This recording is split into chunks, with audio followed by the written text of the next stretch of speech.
Hey there, what's up? In this video, I'll give you a very quick guide on how you can create vendors in Zoho Books. This is useful for tracking expenses and managing supplier transactions effectively.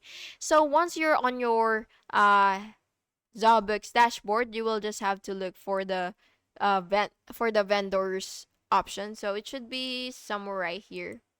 So it's under the purchases. What you will have to do is click the plus button and just wait for it to load. And now that you're here, you will just have to input the vendor details, so their primary contact, whether they're Mr., Mrs., Miss, or doctor.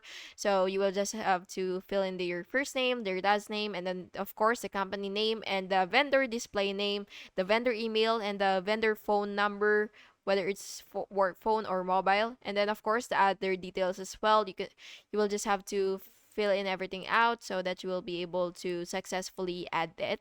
And then of course you could also add tax information, notes, or custom fields if needed.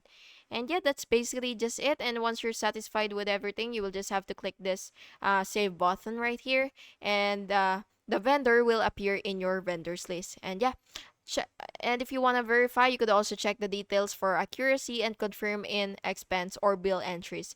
And yeah, I hope you found this video helpful. And if you did, please make sure to like and subscribe for more videos like this. Thank you and have an awesome day.